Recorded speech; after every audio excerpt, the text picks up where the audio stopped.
नमस्कार दोस्तों, आप सभी का हमारे YouTube channel maths by Vikram Maratha पर हार्दिक स्वागत है।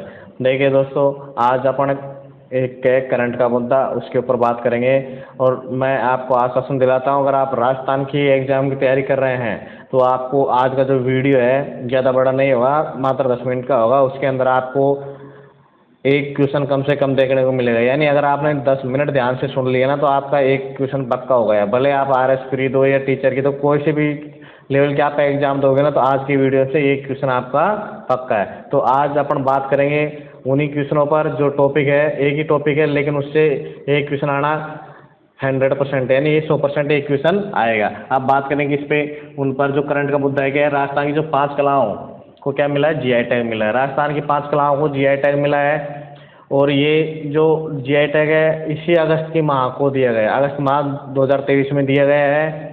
ये केंद्र के उद्योग संवर्धन और आंतरिक व्यापार जो विभाग के अंतर्गत चेन्नई में स्थित जीआई इंडस्ट्री ने राजस्थान की 5 हैंडीक्राफ्ट कलाओं को भौगोलिक संकेत दिया है। देखिए, हैंडीक्राफ्ट जो कलाएं हैं उनमें राजस्थान का क्या है, अभी भी वर्चस्व है। हैंडीक्राफ्ट कलाओं में राजस्थान का अभी भी क्या है, वर्चस्व है। अब यहाँ पे देखिए, जो जीआई टैग है क्या है, जीआई टैग क्या है, एक भौगोलिक इंडिकेशन है जिसका इंग्लिश में बोलते हैं ज्योग्राफिकल इंडिकेशन। ये भौगोलिक संकेतक है, उसको हिंदी में ये बोलते हैं। ये एक विशेष क्षेत्र के लिए दिया जाता है। किसके लिए जाता है, एक विशेष क्षेत्र में जो कोई भी वस्तु पैदा होती है उसको दिया जाता है। और इसका मतलब ये है कि ये वस्तु यहीं की प्रसिद्ध है। क्या जहाँ का ये दिया जाता है वस्तु वहीं की प्रसिद्ध होती है। अब यहाँ पे देखो, आपको स्क्रीन पर दिख रहा है, अगस्त 2023 में केंद्र के उद्योग संवर्धन और आंतरिक व्यापार विभाग के अंतर्गत चेन्नई स्थित जीआई रजिस्ट्री ने राजस्थान की 5 हैंडीक्राफ्ट कलाओं को भौगोलिक संकेतक यानी जीआई टैग दिया है। इसमें नाथद्वारा की जो पिछवाई कला क्या है, नाथद्वारा की जो पिछवाई कला, जोधपुर की जोधपुरी बंदेज, उदयपुर की कोप्तगिरी और बीकानेर की उस्तकला और बीकानेर का कशीदाकारी क्राफ्ट शामिल है। यहाँ पर ये 5 हैंडीक्राफ्ट कलाएँ हो गई। नाबार्ड के एक प्रोजेक्ट, यहाँ पे देखिए, अगर कोई भी वस्तु उसको जियोग्राफिकल इंडिकेशन दिलवाना पड़ता है तो उसके लिए आपको आवेदन करना पड़ता है। और यहाँ पे नाबार्ड ने ये क्यों, नाबार्ड एक ग्रामीण संस्था, ग्रामीण के लिए काम करती है। जो ग्रामीण में बुनकर वगैरह होते हैं ना, उनके लिए काम करती है। तो नाबार्ड ने वो जीआई इंडिकेशन टैग दिलाने के लिए क्या, रजिस्ट्रेशन फंडिंग के लिए रजिस्ट्रेशन करी थी, यानी पैसे दिए थे। इसके साथ ही राजस्थान की कुल, क्योंकि खर्चा आता है रजिस्ट्रेशन करवाने में, और इसके साथ ही राजस्थान के प्रेजेंट में कितनी हो गई, 21 कलाओं को क्या हो गया, जीआई टैग प्राप्त हो गया। अब देखेंगे कि साहब इनको जीआई टैग क्यों और कैसे मिलता है। जीआई टैग, भाई जीआई टैग हर किसी को तो नहीं मिल जाता ना। जीआई टैग मिलने का क्या कारण और मिलता है तो कैसे मिलता है, क्या इसकी प्रोसेस है। देखो, भौगोलिक जो संकेतक है, जीआई टैग को, जो जीआई टैग है उसको हिंदी में क्या बोलते हैं, भौगोलिक संकेतक। अब हिंदी आपको क्या है, नॉर्मल रूटीन में उसको जीआई टैग बोलते हैं ज़्यादातर, जियोग्राफिकल इंडिकेशन जो इसको इंग्लिश में फुल फॉर्म है, और हिंदी में भौगोलिक संकेतक है। तो ये क्या है, भौगोलिक संकेतक का इस्तेमाल ऐसे उत्पादों के लिए, भौगोलिक संकेतक का इस्तेमाल ऐसे उत्पादों के लिए किया जाता है जिनका एक विशिष्ट भौगोलिक मूल क्षेत्र होता है, यानी जहाँ की ये वस्तुएं पैदा होती हैं। जैसे अपना पाली है जिसकी सोजत मेहंदी प्रसिद्ध है, तो पाली की फेमस है ना वो। अब देखो, इन उत्पादों की विशेषताएं एवं प्रतिष्ठा भी इसी मूल क्षेत्र के कारण होती है। जैसे सोजत की मेहंदी, पाली की जो मेहंदी है सोजत के कारण प्रसिद्ध है। इस तरीके का जो संबोधन है उत्पाद की गुणवत्ता और विशेषता में क्या आश्वासन देता है। अगर किसी वस्तु को जीआई टैग मिल जाता है जहाँ का, तो वहाँ की वस्तु में विशेष गुण ही होते हैं, तभी जाके उसको क्या, जीआई टैग प्राप्त होता है। और अंतर्राष्ट्रीय स्तर पर जो जीआई टैग का जो विनियमन है, यानी इसका जो रख रखाव है, इसका रिकॉर्ड का जो मेंटेन करती है, विश्व व्यापार संगठन करता है, जिसकी स्थापना विश्व व्यापार संगठन की 1995 में हुई थी। इससे पहले इसको गेट के नाम से जाना जाता था, GATT के नाम से इसको जाना जाता था। ये क्या करती है, ये जो WTO है वह ये क्या करती है, व्यापार को संतुलन बनाए रखती है। ये सेवाओं व ये वस्तुओं के व्यापार पर भी क्या करती है, संतुलन ये बनाए रखती है। अभी अपन यहाँ पे देखेंगे कि राष्ट्रीय स्तर पर जो वस्तुओं को भौगोलिक सूचक पंजीकरण और संरक्षण, अपना जो या भारत में जो जीआई टैग दिया जाता है वो दिया जाता है वस्तुओं का भौगोलिक सूचक पंजीकरण और संरक्षण अधिनियम किसके द्वारा, 1999 के द्वारा। देखो, ये क्वेश्चन क्या है, यहाँ पे आपको पूछ लेगा अगर कंपटीशन का एग्जाम होगी तो इसके अंदर की जो जीआई टैग दिया जाता है वो उसका कौन सा रूल यहाँ पे बना हुआ है, कौन सी वर्ष का बना हुआ है, तो उसके लिए अपने को लिखना पड़ेगा वस्तुओं का भौगोलिक सूचक पंजीकरण और संरक्षण अधिनियम 1999 के तहत दिया जाता है। और ये अधिनियम कब से लागू हुआ था? 2003 से ये लागू हुआ था। अभी और सबसे पहले भारत में सबसे पहले जो दार्जिलिंग की जो चाय है उसको क्या मिला था? जीआई टैग मिला था। दार्जिलिंग की जो चाय है उसको सबसे पहले जीआई टैग मिला था। भारत में जीआई टैग प्राप्त करने वाला जो भौगोलिक उत्पाद है वो क्या है? दार्जिलिंग चाय है। और जो भी भौगोलिक संकेतक यानी जीआई टैग किसी वस्तु को मिलता है वो क्या होता है? 10 साल के लिए वैलिड होता है। 10 साल के बाद में आपको उसको रिन्यू कराना पड़ता है। अगर आप रिन्यू नहीं कराओगे तो उस पर कोई दूसरा जीआई टैग प्राप्त कर सकता है। तो इसकी वैलिडिटी कितनी हो जाती है? इसकी वैलिडिटी हो जाती है 10 साल इसकी वैलिडिटी होती है। अब देखिए, अब अपन बात करेंगे किस पे कि सबसे ज़्यादा जीआई टैग, सबसे ज़्यादा जो जीआई टैग है वो किसके पास में? तमिलनाडु के पास में। देखिए दोस्तों, ये भी क्या एक तरीके का अपना जीके क्वेश्चन है। सबसे ज़्यादा जीआई टैग प्राप्त है तमिलनाडु के पास में। कितने हैं? 58 है। कितने हैं? 58 है पहले नंबर पर। और दूसरे नंबर पर क्या है? उत्तर प्रदेश यानी यूपी। यूपी के पास में कितने हैं? 51 वस्तुओं को क्या है? जीआई टैग प्राप्त है। यूपी के अंदर 51 वस्तुओं को जीआई टैग प्राप्त है। और तमिलनाडु टॉप पे है। सबसे ज़्यादा जीआई टैग किसको प्राप्त है? तमिलनाडु को 58 है। तो देखिए, अब अपन बात करते हैं राजस्थान की सब कौन सी कलाओं को हाल ही में जीआई टैग प्राप्त हुआ है। राजस्थान कौन कौन सी कलाओं को? तो देखिए, नाथद्वारा जो कि राजसमंद जिले में है उसकी जो पिछवाई कला है उसको मिला है। और जोधपुर की जो बंदेज कला है उसको मिला है। उदयपुर की कोप्तगिरी को मिला है। बीकानेर की जो कला है उसको मिला है। और बीकानेर जिले की कशीदाकारी क्राफ्ट है उसको भी जीआई टैग यहाँ पे प्राप्त होता है हुआ है। अभी इन सभी जो 5 वस्तुएं हैं उनको अगस्त 2023 में क्या मिला है? जीआई टैग इनको मिला। अब देखिए, अपन बात करेंगे कि इनकी विशेषता क्या है।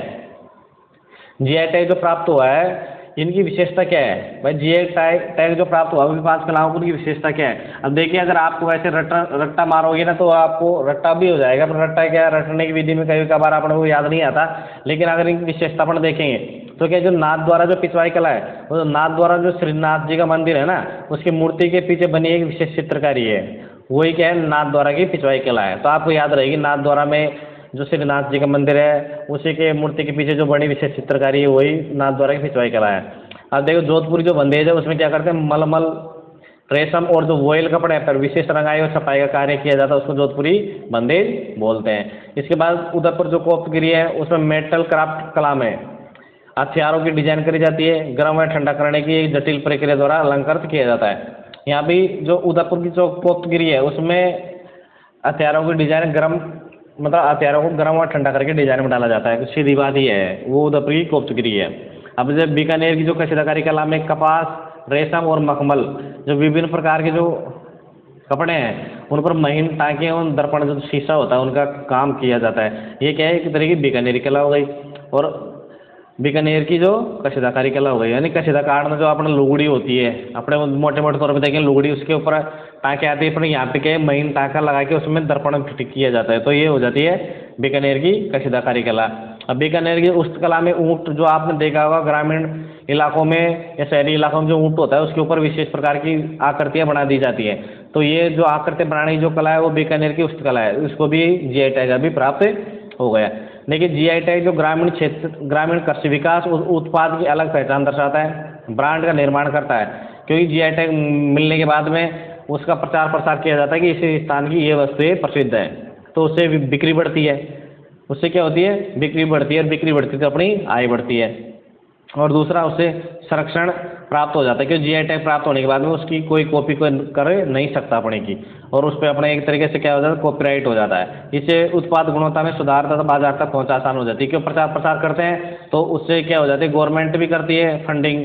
तो उससे प्रचार प्रसार करने में प्रॉब्लम नहीं होती। देखिए, अभी इन 5 वस्तुओं को मिलाकर राजस्थान की 16 वस्तुओं को पहले प्राप्त था जीआई टैग। इन 5 को मिलाकर अभी टोटल 21 वस्तुओं को क्या हो गया? जीआई टैग प्राप्त हो गया।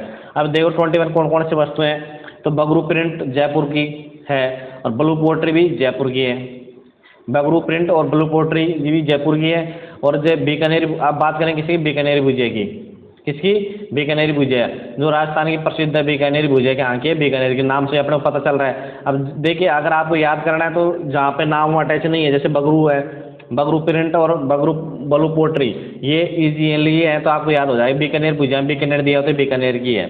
जो कठपुतली है जो राजस्थान की प्रसिद्ध है, वो संपूर्ण राजस्थान की। ब्लू पोट्री लोगो जयपुर का है। इसके बाद में कठपुतली का जो लोगो है वो राजस्थान का प्रसिद्ध है। कोटा डोरिया याद करने की जरूरत नहीं, कोटा लगा हुआ है तो कोटा डोरिया कोटा का प्रसिद्ध होगा। कोटा डोरिया का लोगो है वो कोटा का ही प्रसिद्ध होगा। मकराना संगमरमर, अगर आप राजस्थान की तैयारी करते हो तो आपको पक्का याद होगा संगमरमर कहाँ का प्रसिद्ध है, मकराना का, जो कहाँ पे, नागौर में। मोलेला मिट्टी का कार्य नाथद्वारा राजसमंद का है, और मोलेला मिट्टी कार्य का लोगो भी नाथद्वारा राजसमंद है। जो फुलकारी एक कला है, ये राजस्थान, हरियाणा और पंजाब तीनों राज्यों में क्या है, प्रसिद्ध है। और तीनों राज्यों को मिलाकर सामूहिक रूप से क्या मिला है, जीआई टैग यहाँ पे मिला हुआ है तीनों राज्यों को, यानी फुलकारी के लिए राजस्थान, पंजाब और हरियाणा को जीआई टैग प्राप्त हुआ है। सांगनेरी प्रिंट, जयपुर में सांगनेर है, तो सांगनेरी प्रिंट याद करने की जरूरत नहीं है, ऑटोमेटिक याद हो जाएगा, सांगनेरी प्रिंट को मिला है। थेवा कला प्रतापगढ़ का है। पोखरण पोट्री जैसलमेर, पोखरण जैसलमेर में, तो पोखरण पोट्री जैसलमेर की हो गई। सोजत मेहंदी बहुत ही प्रसिद्ध, सबसे प्रसिद्ध है सोजत मेहंदी, जो जिसको 2000 सितंबर 2021 में क्या मिला, जीआई टैग मिला। ये तो क्या थी, पुरानी अपने 16 वस्तु जिनको जीआई टैग प्राप्त था। अब देखो 5 वस्तु कौन कौन सी जिनको जीआई टैग प्राप्त हुआ है। यहाँ पे देखो पिछवाई कला जो नाथद्वारा राजसमंद की 2001 अगस्त 2023 में जिनको क्या मिला है, जीआई टैग मिला है। जोधपुरी बंदेज, मैंने आपको बता दिया था पहले पिछले स्लाइड में कि जोधपुर बंदेज में क्या क्या काम किया जाता है, उसको भी मिला है। कोप्तगिरी उदयपुर की है, उसको मिला है। उस कला जो बीकानेर की, उसको मिला है। कशीदाकारी क्राफ्ट जो बीकानेर की है, उसको मिला है। इस प्रकार से ये शॉर्ट वीडियो था, लेकिन आपको मैं आश्वासन दिलाता हूँ कि इसमें से एक क्वेश्चन, मतलब एक क्वेश्चन 100% आप भले ही RS की या छोटी एग्जाम चपरासी से लेकर हायर जो PCS एग्जाम भी दोगे ना, तब भी आपको इसमें से एक क्वेश्चन 100% देखने को मिलेगा राजस्थान में, क्योंकि ये एक तरीके करंट का मुद्दा है। तो आप सभी का वीडियो देखने के लिए धन्यवाद। अगर आपको अच्छा लगा है तो आप अपने दोस्तों के साथ में वीडियो शेयर कीजिए, लाइक कीजिए। अगर आपने चैनल सब्सक्राइबर नहीं किया, आप चैनल पर नए हो तो चैनल सब्सक्राइब कीजिए, दोस्तों के साथ में शेयर कीजिए। दोस्तों जैसे जैसे चैनल सब्सक्राइबर बढ़ते जाते हैं तो मोटिवेशन हमको प्राप्त होता है, तो हम आपके लिए और भी अच्छा करने की कोशिश करेंगे। तो एक बार फिर से आप सभी का वीडियो देखने के लिए धन्यवाद।